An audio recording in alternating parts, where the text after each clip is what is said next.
Ni nini maana ya kamba ya Allah subhanahu wa ta'ala?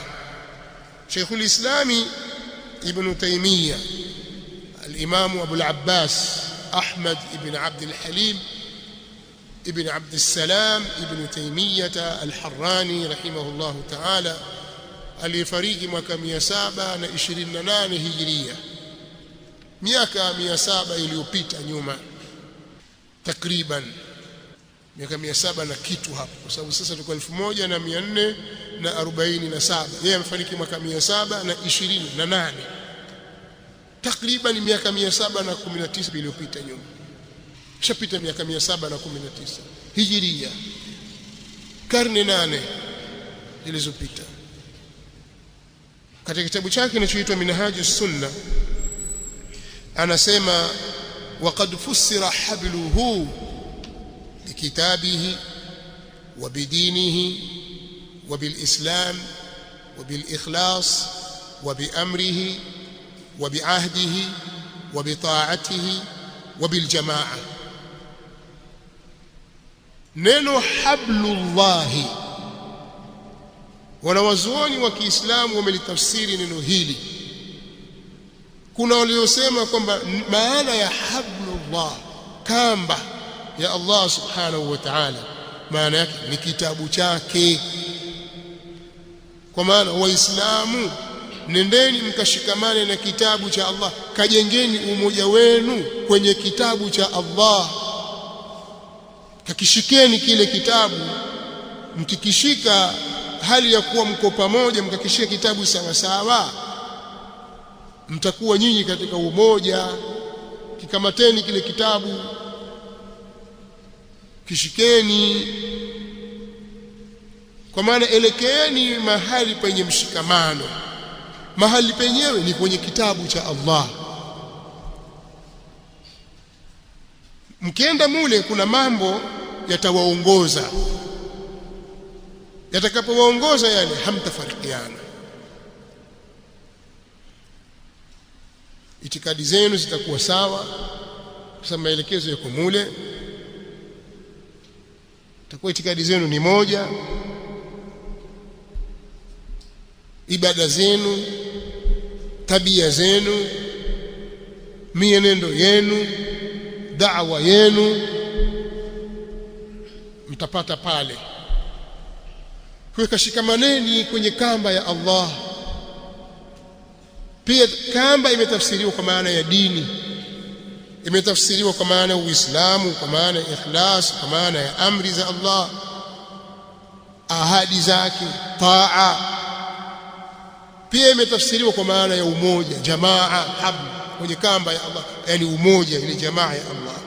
Asema wa hadhihi kulluha manqulatun an as-sahabati wat-tabi'in lahum bi ihsan ila yawmiddin. Kauli zote hizi zimenakiliwa, zimenukuliwa kutoka kwa masahaba na tabi'in, yani waliofuatia masahaba kwa wema mpaka siku ya malipo. Wa kulluha sahiha, na maana zote hizo ni sawa. Ukiambiwa shikamaneni kwenye dini ya Allah, dini ya Allah mwongozo wake ni kitabu. Shikamaneni kwenye kamba, kamba ni kitabu. Kwa hiyo dini ni kitabu, Uislamu ni kitabu, maamrisho ni kitabu. Kitabu ndio hablullah. Kwa hiyo yote haya ni sahihi. Fa inna alqur'ana ya'muru bi dini alislam, kwa sababu hii Qur'ani inaamrisha dini ya Uislamu. Wa dhalika huwa ahdu, na huo ndio mkataba wake Allah, ndio ahadi yake. Wa amruhu wa ta'atuhu, na ndio amri yake na ndio taa yake, utiifu wake. Wali'tisamu bihi jamia, na kushikamana na hivyo kwa pamoja. Inma yakunu fil jamaa, hilo linapatikana katika umoja. Wa dinul islami haqiqatuhu al-ikhlasu lillah, na dini ya Uislamu hakika yake hasa, ukiambiwa dini ya Uislamu ni kumtakasia dini Allah subhanahu wa ta'ala, ni kuwa na ikhlasi kwa ajili ya Allah subhanahu wa ta'ala. Maana hata kutuambia kwamba kauli za wanawazuoni katika kutafsiri neno hablullahi kwa maana hizo zilizotajwa hakuna mgongano, kwa sababu baadhi yake zinakamilisha baadhi nyingine, zinakamilishana zenyewe kwa zenyewe. Kisha aya ikakataza iftiraq, kuleta migawanyiko baada ya kuwa watu wameshaingia na kushikamana kwenye kamba ya Allah.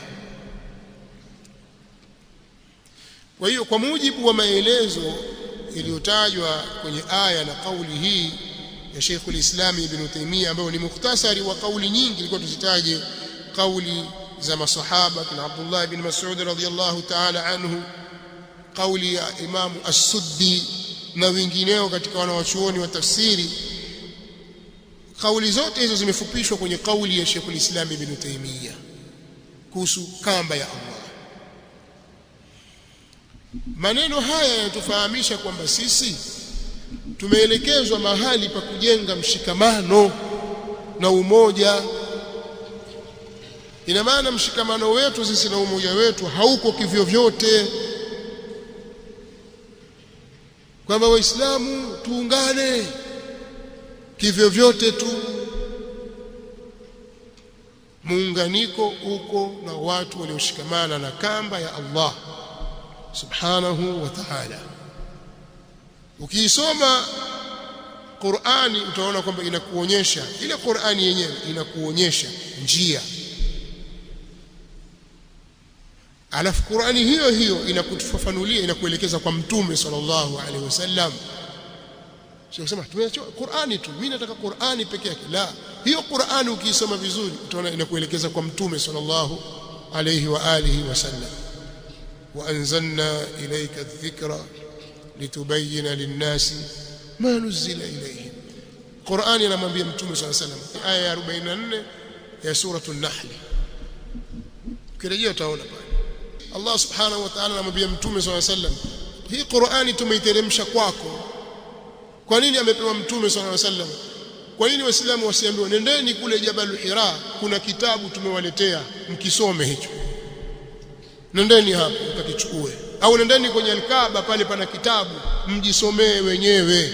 Kitabu hicho ni muongozo kwenu, kimeletwa kwa Mtume sallallahu alaihi wasallam, tena munajjaman, hali ya kidogo kidogo, kwa kuzingatia matukio na hali maisha yote ya Mtume sallallahu alaihi wasallam. Inakuja leo aya hii, kesho inakuja sura hii, kesho kutwa inakuja kipande hiki, hivyo hivyo. Ndani ya miaka 23 ya uhai wa Mtume sallallahu alaihi wasallam akiwa Makka na Madina, Qur'ani ilikuwa inashuka na Mtume sallallahu alaihi wasallam alikuwa akiisoma na kuifunza na akiifafanua. Sasa anaambiwa tumekuteremshia wewe hii Qur'an ili uwabainishie watu kilichoteremshwa kwao. Kilichoteremshwa ni Qur'an na mbainishaji ni Mtume sallallahu alaihi wa alihi wasallam. Na ndiyo maana tukawa twaswali salatul asr raka 4, ndio ile bayani ya Mtume sallallahu alaihi wasallam. Raka 4 zenyewe twaziswali vipi? Raka 2 tukakaa tashahud, kisha tusimama tusali raka 2, kisha ndio tunatoa salamu. Ile ndio bayani aliyoleta Mtume Muhammad sallallahu alaihi wasallam. Maana yake tumekuletea Qur'ani na Sunna, kwa sababu Qur'an imetuongoza huko kwamba mbainishaji ni nani? Ni Mtume sallallahu alayhi wa alihi wasallam. Na ndio maana kwenye ibada mbalimbali alikuwa akilifafanua hilo na kulielekeza, khudhu anni manasikakum. Aliposimama katika ibada ya hija akawa anawaambia watu, chukueni kutoka kwangu ibada yenu ya hija, niangalieni mimi ninapofanya hija, afu mchukue kutoka kwangu. Yale ndio mafunzo ya Mtume Muhammad sallallahu alaihi wasallam na ubainifu wake. Sallu kama raaitumuni usalli, swalini kama mlivyoniona mimi nikiswali. Ndio ile wa anzalna ilayka dhikra litubayyana lin-nasi ma nuzila ilayhim. Kwa hiyo tunapoambiwa tumeachiwa hablullah, kamba ya Allah subhanahu wa ta'ala, basi tumeachiwa Qur'ani na mafunzo ya Mtume Muhammad sallallahu alaihi wasallam. Na hiyo Qur'ani ndiyo inatuelekeza kwa Mtume sallallahu alaihi wasallam atuambie, waambie watu wa qul hadhihi sabili ad'u ila Allah ala basirati ana wa man ittaba'ani wa subhanallahi wa ma ana minal mushrikeen. Qur'ani ndiyo inatuambia Mtume sallallahu alaihi wasallam awaambie watu, wawafikishie, wa anna hadha sirati mustaqiman fattabi'uhu wa la tattabi'us subula fatafarraqa bikum an sabili. Kwa hiyo nataka kusema kwamba sisi tuna wahi ambao ni Qur'ani. Qur'ani hii imetubainishia kwamba kuna kitu kingine ni Mtume sallallahu alaihi wasallam ambaye ni mafunzo yake aliyotuachia sallallahu alaihi wasallam. Lakini pia Qur'ani hii yatuambia kuna njia ya waumini yafaa kuzingatiwa, si jambo la kupuuzwa. Ukirejea katika aya 115 ya suratul Nisa, iangalieni aya hiyo vizuri kabisa. Ukisoma katika suratul Nisa utakutana na maneno haya. Allah subhanahu wa ta'ala anatuambia waman yushaqiqir rasula min ba'di ma tabayyana lahu al-huda wa yattabi' ghayra sabilil mu'minin nuwallihi ma tawalla wa nuslihi jahannam wa sa'at masira. Aya 115 ya suratu An-Nisa. Hicho kitabu cha Allah hablullah ndio inatuelekeza hivyo, wa'tasimu bihablillahi jami'an wa la tafarraqu. Ukirejea kwenye hablullah ambaye ni kitabullah utakutana na maelezo hayo kwamba yoyote atakayemfanyia upinzani, atakayemuasi mtume, atakayemukhalifu mtume sallallahu alaihi wasallam, yoyote waman yushaqiqir rasula, yoyote atakayemukhalifu mtume sallallahu alaihi wasallam akaweka upinzani naye, min ba'di ma tabayyana lahu alhuda, baada ya kumbainikia uongofu, haki na ilmu yenye manufaa iko mbele yake, elimu imemfikia kwamba huo ndio muongozo wa mtume sallallahu alaihi wasallam, yeye akafanya kiburi na inadi, akakataa, akaamua kwenda kinyume baada ya kumbainikia uongofu, min ba'di ma tabayyana lahu alhuda. Qur'ani haikuruka ikasema kwamba tutamuingiza motoni, ikaweka kitu kingine. Qur'ani haiji tu kwamba yasema tu alafu maneno mengine hayana maana, ikasema wayattabi' ghayra sabilil mu'minin. Amemukhalifu mtume sallallahu alaihi wasallam na akafuata njia ambayo sio waliopita waumini, njia isiyokuwa ya waumini. Tulishasema katika mihadhara ya mwanzo, walmu'minun wanaokusudiwa hapa ambao wanaoingia mwanzo kabisa ni wale waliokuwa na mtume Muhammad sallallahu alaihi wasallam, wale waliosemwa na mtume sallallahu alaihi wasallam kwamba khairun nasi qarni thumma alladhina yalunahum thumma alladhina yalunahum, watu bora kabisa ni wale waliokuwa katika wakati wangu, karne yangu, wale ndio watu bora kabisa. Kisha wanafuatia nani? Kisha kizazi kilichofuatia baada yao. Anaweka daraja hizi ni nani? Mtume sallallahu alaihi wasallam. Kwa hiyo ukisema mathalan hizi pesa wapewe waliohudhuria hapa, kisha wale wanaoishi jirani na hapa, kisha wale watakaoishi mbali na hapa, utaratibu ni kwamba tunaanza na hawa waliokuwepo hapa, ndio daraja ya kwanza. Kwa hiyo kama zitagawiwa hapa zikaisha hapa hapa, hao wengine basi,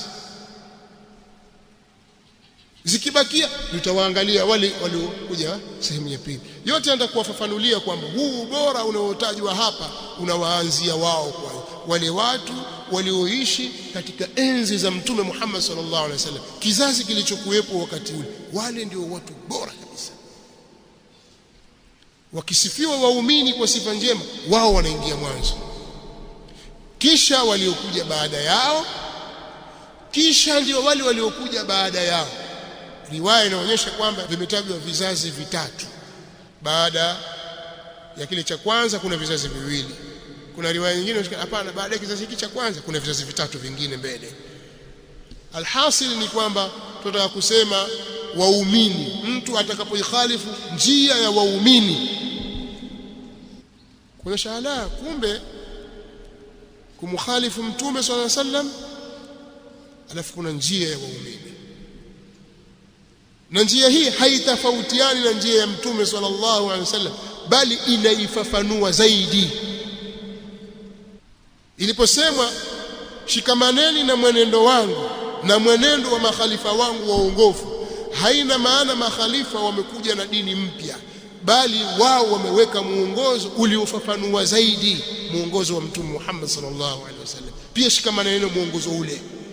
Ndio maana mtume sallallahu alaihi wasallam katika usia aliouacha ni wasia wa kushikamana na mwenendo wake. Tutasoma miongoni mwa maandiko matakatifu yaliyokuja kulielezea jambo la mshikamano na kukataza mifarakano. Miongoni mwa maandiko muhimu ni hilo, tutakuja kulitaja insha Allah. Akawataja makhalifa waongofu. Kwa sababu gani? Kwa sababu alishatangulia kusema pia Mtume sallallahu alaihi wasallam akasema, khilafatun nubuwati ba'di 30 sana, ukhalifa na uongozi uliokuwa katika mfumo wa kiutume utakaokuja baada yangu ni miaka 30. Kisha baada ya hapo utakuja ufalme.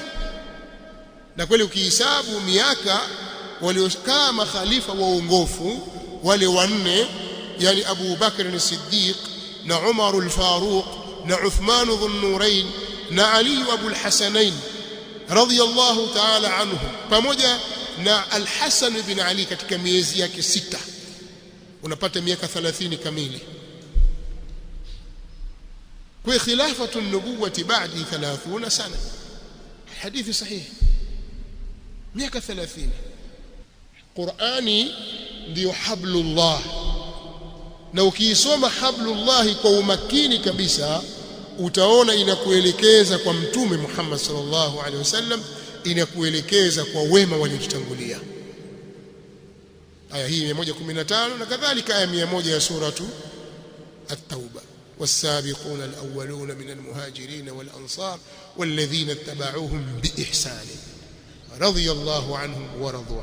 Kwa hiyo yoyote atakayemukhalifu Mtume sallallahu alaihi wasallam baada ya kumbainikia yeye uongofu, ilmu imembainikia, akafuata njia isiyokuwa ya waumini, sisi tutamuelekeza kwenye lile nilichagua. Wewe wataka huko, nenda. Sio chagua njia ya motoni, nenda, shauri yako. Nuwallihi ma tawalla, lakini wanuslihi jahannam wasaat masir, sisi tutamchoma katika moto wa jahannam. Jahannam ni mahali pabaya sana mtu kurejea.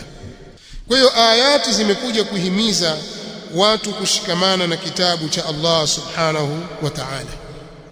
Mshikamano wetu upatikane hapo, na ndani ya kitabu cha Allah tunaonyeshwa kwamba tushikamane na sunna za Mtume Muhammad sallallahu alayhi wa alihi wasallam kwa ufahamu wa wema waliotutangulia.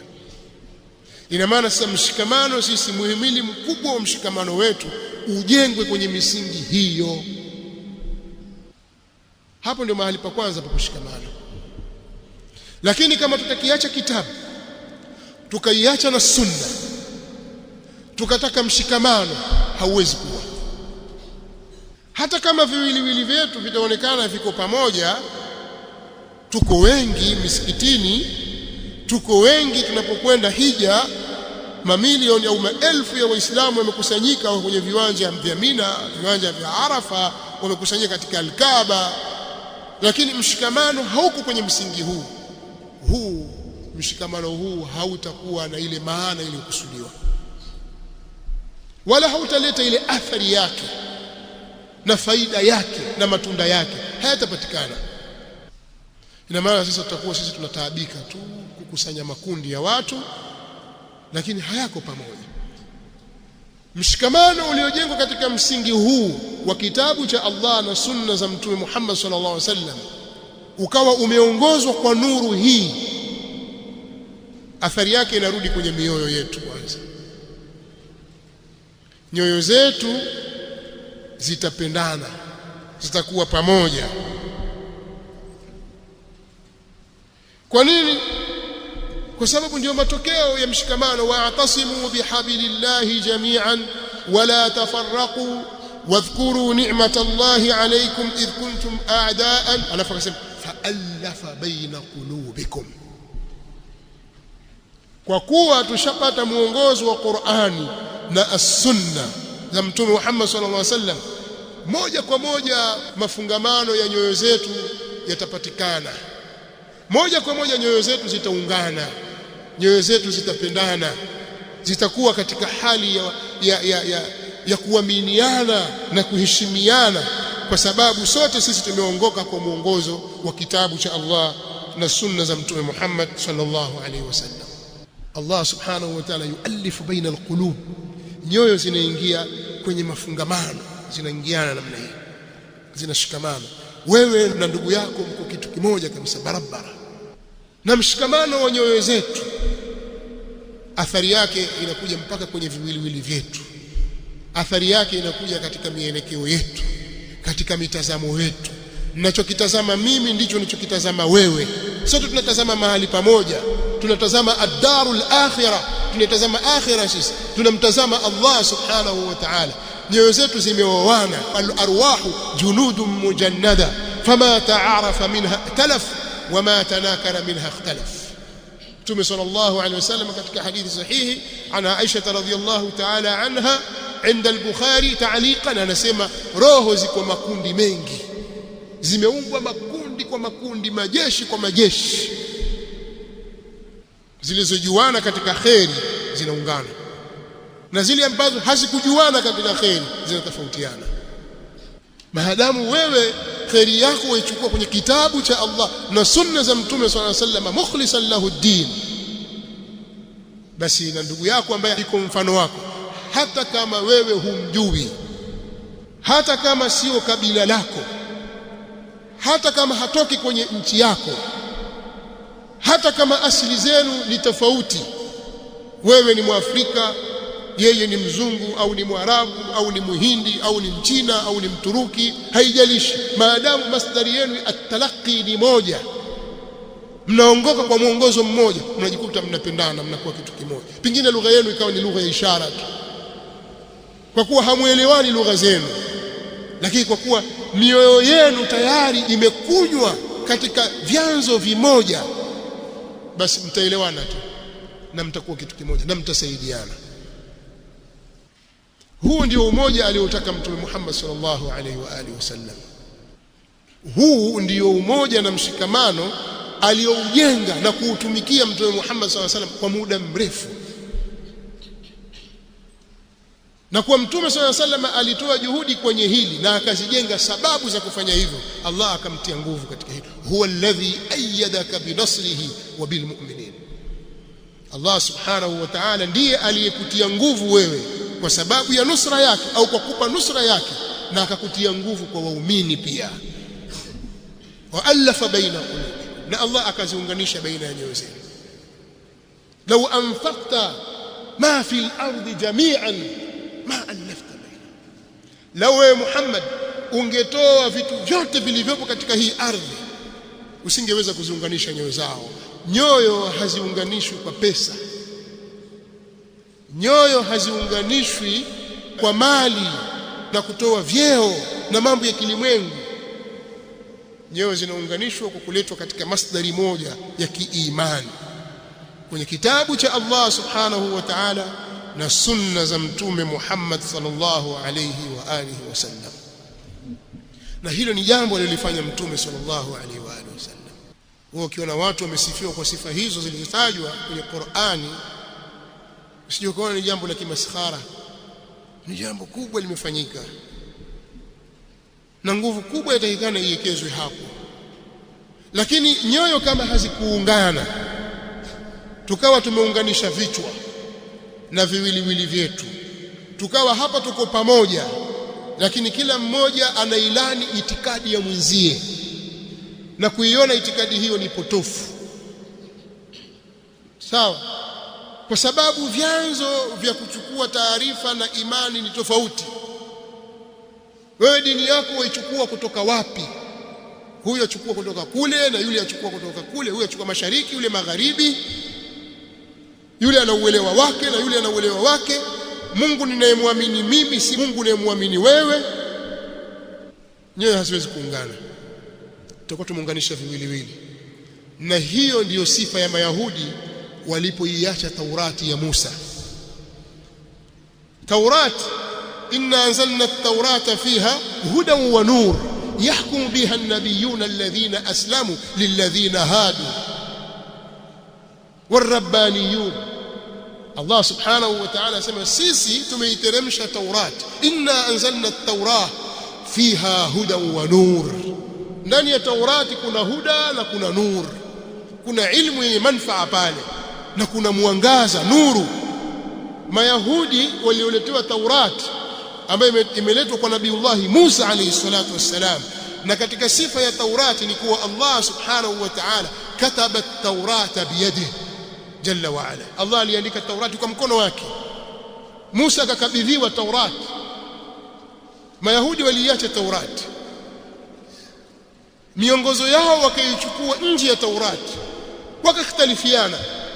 tahsabuhum jami'an wa qulubuhum shatta dhalika biannahum qaumun la ya'qilun.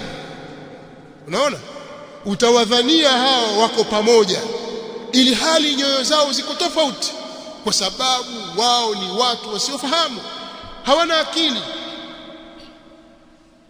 Kumbe mikusanyiko au umoja ukiwa ni wa viwiliwili, si wa nyoyo, ni umoja mbaya na ni sifa za watu wasio na akili. Sasa vipi tutakuwa sisi na sifa kama hiyo?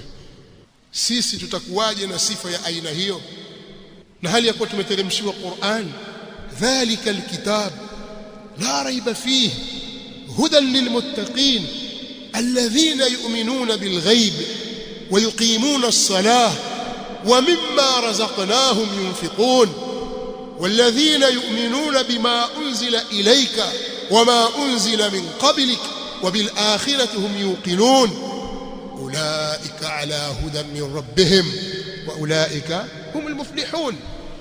الله سبحانه وتعالى anatueleza kuhusu kitabu hiki, dhalika alkitab, kitabu hicho kitukufu hicho, la raiba fihi, hakina shaka ndani yake, hudan lilmuttaqin, ni muongozo kwa watu muttaqin, watu wenye hofu ya kumwogopa Allah, wenye ucha Mungu. Ni kina nani hao? Wale wanaomwamini Allah ili hali hawamuoni kwa ghaibu, hawajamuona, lakini wanamuamini yeye, na wanasimamisha swala kwa masharti yake, kutimiza masharti yake na nguzo zake na nyajibu zake, na kutimiza sunna zake kwa kulinda wakati wake. Na katika yale tuliyowapa wao wanatoa, hawalimbikizi, wanawasaidia wengine, wanatoa zaka. Wale wanaoamini yaliyoteremshwa kwako na yaliyoteremshwa kwa wale waliokuwa kabla yako, Taurati, Injili, Zaburi, wanaziamini pia hizo. Suhufi Ibrahima wa Musa wanaamini, na akhira pia wanaiamini, wanayakini nayo kama vile waliwahi kuiona, wanayakini. Hao mwongozo wao kwa Mola wao, ulaika ala hudan, hao wako juu ya uongofu, kipando chao ni uongofu, usafiri wao waliosafiri wamepanda juu ya uongofu. Ulaika ala hudan min rabbihim, wao katika uongofu, juu ya uongofu. Mwongozo huu umetoka kwa Mola wao, wa ulaika humul muflihun. Kwa hiyo yoyote anayetaka uongozi na uongofu nje ya Qur'ani hawezi kuwa katika uongofu. Yoyote anayetaka mshikamano na umoja kwa isiyokuwa Qur'ani, kwa isiyokuwa muongozo wa Qur'ani, hawezi kuwa katika hali ya umoja, hawezi kufikia umoja huu. Tutarudi kule kule kwenye umoja waliosifiwa nao ahlul kitab, Mayahudi bil khusus. Utawadhania wao wako pamoja, lakini nyoyo zao ziko tofauti. Tahsabuhum jami'an wa qulubuhum shatta. Asimama huyu anatakiri kwamba kuna rabbus samawati ala al-arsh istawa, kwamba ukimuuliza man rabbuka, aina rabbuka, anasema fi samaa au ala al-arsh istawa. Ajua kwamba Mola wake yuko juu ya arsh, juu ya viumbe vyote, Allah subhanahu wa ta'ala. Na huyu mwingine anakanusha kabisa Qur'ani kwamba hakuna Mungu huko juu, wala haifai kuuliza iko wapi, haifai. Na kauliza swali hilo Mtume, kauliza Mtume sallallahu alaihi wasallam mwenyewe, aina Allah. Mwingine kwamba haifai kuuliza aina Allah, haifai.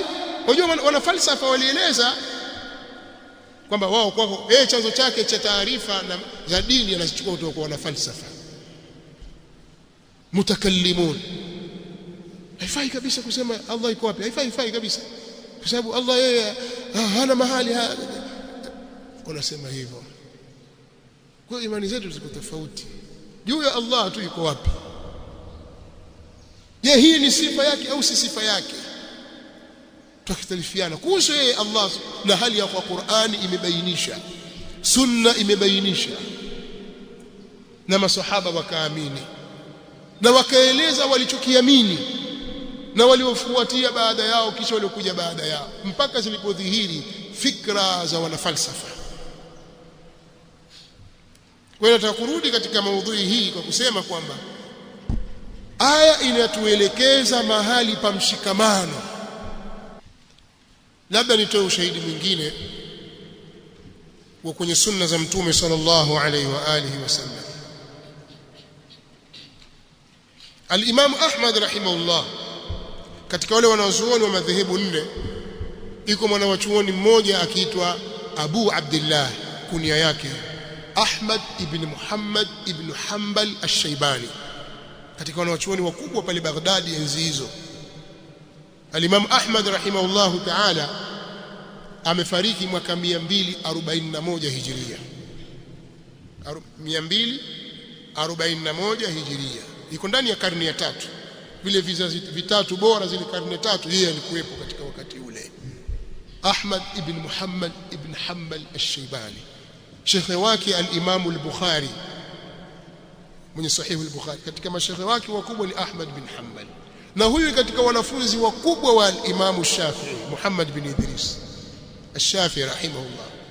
Muhammad ibn Idris al-Shafi'i alipoishi pale Iraqi na kusoma, alikwenda kusoma kwa al-Imam Abu Yusuf al-Qadhi, mwanafunzi wa al-Imam Abu Hanifa. Alisoma Madina kwa al-Imam Malik, akakaa muda aliokaa mpaka amefariki Imam Malik, akahamia Baghdad akasoma kwa wanafunzi wa al-Imam Abu Hanifa.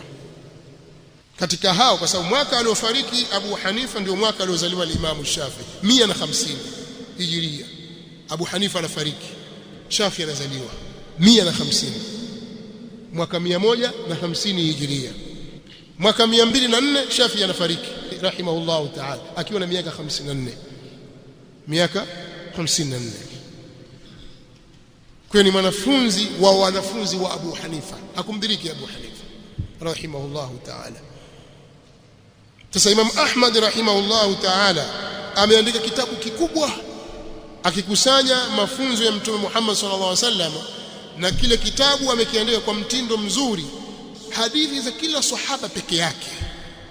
Hadithi za Abu Bakari alizopokea kutoka kwa Mtume sallallahu alaihi wasallam ni hizi hapa, kazitaja kwa mtiririko wake na sanadi yake, kwamba mimi Ahmad bin Hanbal nimepokea kwa shekhe wangu, atamtaja pale. Natoa mfano tu, nimesimuliwa na shekhe wangu al-Imam Shafi'i rahimahullah, na yeye hadithi hii amesimuliwa na shekhe wake al-Imam Malik rahimahullah ta'ala. Al-Imam Malik amesimuliwa hadithi hii na shekhe wake Nafi' Maula ibn Umar, ambaye yeye alikuwa ni katika tabi'in, kwa sababu Imam Malik katika atba'u tabi'in, wanafunzi wa maswahaba.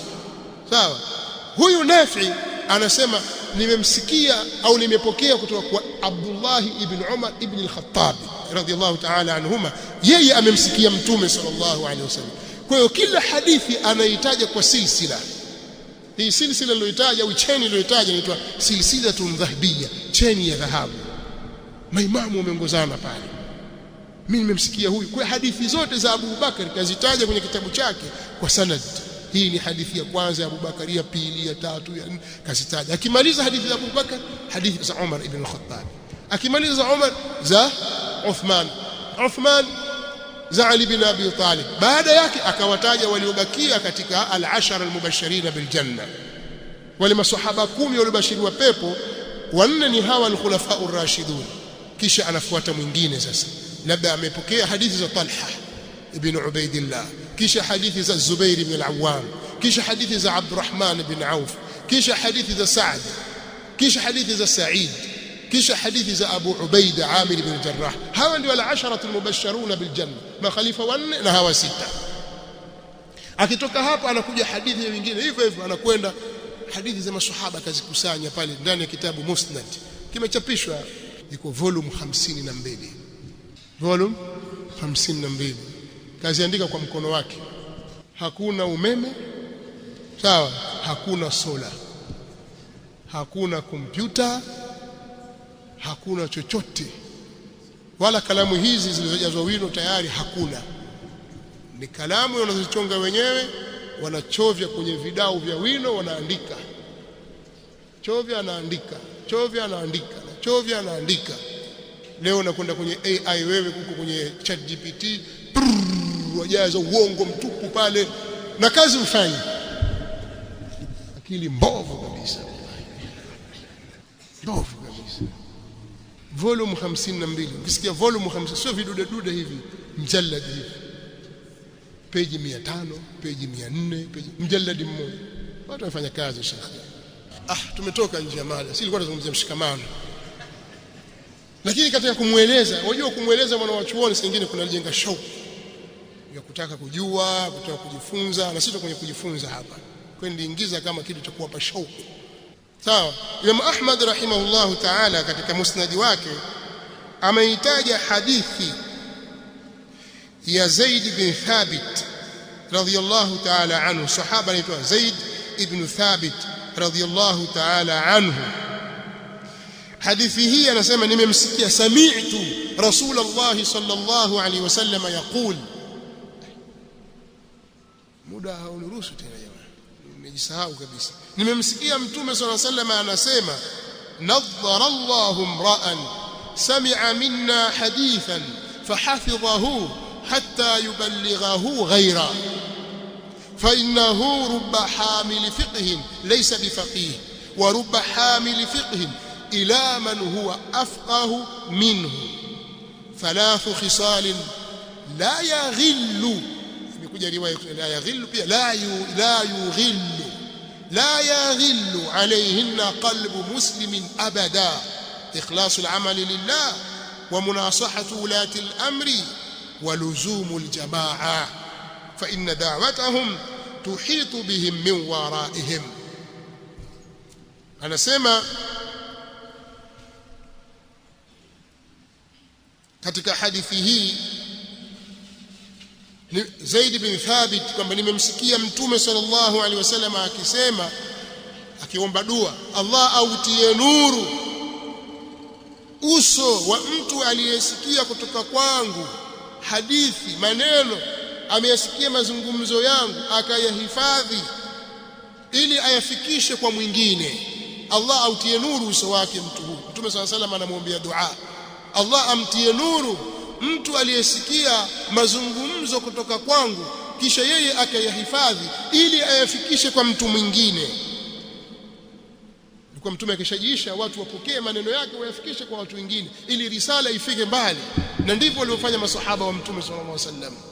Akasema rubba hamil fiqhin laysa bifaqih, huenda akawa yule aliyebeba ule ujumbe wenye fiqhi akawa si faqihi mzuri, yani akawa amefahamu kiasi fulani, lakini wa rubba hamil fiqhin ila man huwa afqah minhu, huenda akawa yule aliyebeba fiqhi akaubeba ujumbe kumpelekea mtu ambaye ana ufahamu zaidi kuliko yeye, ukamwelezea bwana kuna hivi na hivi, yule kwa ile fahamu aliyopewa akalichakata lile jambo, akalichambua, akalifahamu zaidi kuliko wewe ulimfikishia, akawa ni mchambuzi bora kwenye jambo hilo, pengine ndio fani yake hiyo.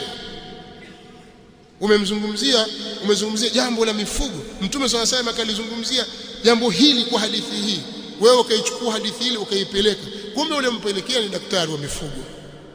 Kumbe ndio hivyo, akalichakata akalifafanua likawa amelifahamu vizuri zaidi kuliko wewe uliopeleka. Au kumbe ni mtu wa kilimo, umezungumza masala ya tabir na mengineyo, sawa. Kwa hiyo inawezekana ikawa hivyo, chukueni haya mafunzo myapeleke kwa watu wengine. Kisha akasema thalathu khisalin la yaghillu alayhinna qalbu muslimin abada, kuna mambo matatu moyo wa Muislamu ukiwa una mambo hayo hauwezi kupatwa na husda, hauwezi kupatwa na khiana abadan, kwa maana mambo haya ni mutahhirat. Thalathu khisal, kuna mambo matatu la yaghillu alayhinna, la yadkhulu alghill alhiqd, hiqdi mfundo na chuki na husda haitaweza kuingia katika moyo wa Muislamu abadan, na ili hali anayo mambo haya, haiwezekani. Jambo la kwanza, ikhlasul amali lillah, ni mtu kuyatakasa matendo, kuwa na ikhlasi katika matendo kwa ajili ya Allah. Matendo yake yote anayafanya lillah, si kwa riya. Jambo la pili, wa munasahatu ulati al-umur, kuwa nasihi viongozi. Yeye hakai kuwasema vibaya viongozi na kuwakashifu, yeye utumia mlango wa nasaha zaidi. Mtu huyu moyo wake hauwezi kupatwa na hikma na chuki na husda. Waluzumu aljamaa, na kulazimiana na jamaa mahali pa ushahidi, kuonyesha Mtume sallallahu alaihi wasallam katika mafunzo yake akiwanasihi sana na kuwahimiza Waislamu washikamane na aljamaa.